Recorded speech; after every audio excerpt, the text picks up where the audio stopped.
Jusqu'à présent, il était toujours considéré encore, à juste raison, un peu comme un personnage sulfureux, junkie. Et finalement, là, en voyant l'expo, c'est pour ça que je vous conseille d'aller la voir, tout ça éclate pour voir une œuvre absolument incroyable, quoi.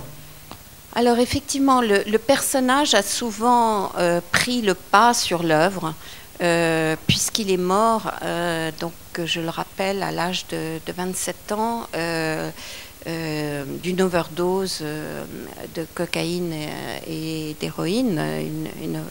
Et effectivement, il a été un grand consommateur de drogue, mais comme beaucoup pouvaient l'être aussi à l'époque, ça faisait presque partie de la culture, la contre-culture, la culture underground de l'époque. Mais lui, en fait, on a énormément consommé pour produire aussi. Ça lui permettait de tenir, de travailler la nuit intensément. On peut voir dans cette exposition combien, justement, c'est un grand peintre.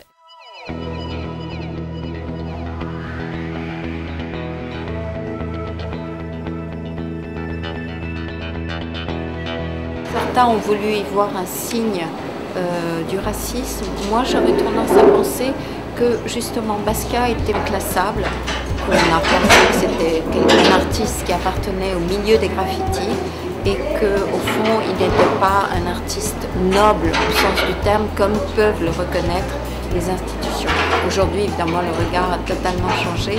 Venant du monde des graffitis, les graffitis, pour lui, c'était d'écrire des mots, des textes sur les murs de la ville, des textes tout à fait poétiques, critiques, sarcastiques sur la société, sur la religion. C'est très conceptuel. Vraiment des messages, oui. Des messages, absolument. Des messages cryptés dont on n'a pas, qui restent assez énigmatiques et qu'il signait Samo pour Same Old Shit, qui est déjà une allusion évidemment à la drogue. Et aujourd'hui, on voit que c'est un peintre qui est resté quand même sous l'influence de ses origines, de ses sources, du monde des graffitis, mais comment il a pu en fait garder, donc par exemple dans cette œuvre qui représente une tête, on a l'impression que le mur continue à exister, et puis aussi l'écriture qui peut être barrée en bas, qui peut être difficilement lisible comme dans la partie supérieure, qui est barrée, et il dit que barrer un mot, c'est aussi le rendre important,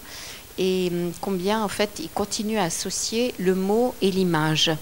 Et donc c'est là où on voit qu'il ne renie pas le monde des graffitis, il s'en démarque complètement, il veut devenir un artiste, et donc il va signer maintenant Jean-Michel Basquiat, un artiste qui sera accroché sur les cimaises des galeries et sur les cimaises des institutions.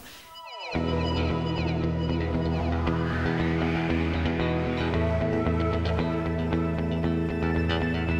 le visiteur, en tous les cas, ça lui permet à la fois dans ce parcours chronologique et puis qui est en même temps thématique, c'est-à-dire qu'on s'est focalisé sur certains sujets, en particulier tout ce qui pouvait avoir attrait au roi, au héros, puisque lui-même a déclaré que c'était la thématique majeure de son œuvre. Donc à travers ce parcours, de rendre compte de cette thématique, de sujets qu'il a pu traiter concernant la civilisation américaine, l'histoire des États-Unis, de l'esclavage.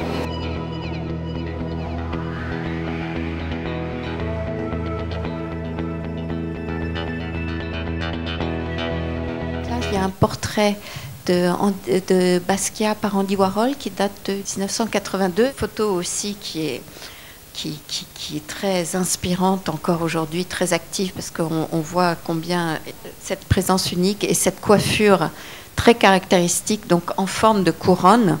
Et quand on voit les couronnes dans ces tableaux, évidemment, on pense à ça. Et puis, la figure de Warhol va compter énormément pour lui parce que c'est un modèle de célébrité. La rencontre, donc Warhol-Basquiat, a lieu à l'initiative de leur marchand commun, Bruno Bischofberger. Voilà, donc ça, c'est cette photo assez emblématique où on voit l'affection qui lie Andy Warhol à Jean-Michel Basquiat et Warhol qui le prend par les épaules et combien ils sont, voilà, il y a cette amitié très forte qui les lie. Ils vont produire une quinzaine d'œuvres ensemble qui va faire l'objet d'une première exposition chez Mary Boone en 1984.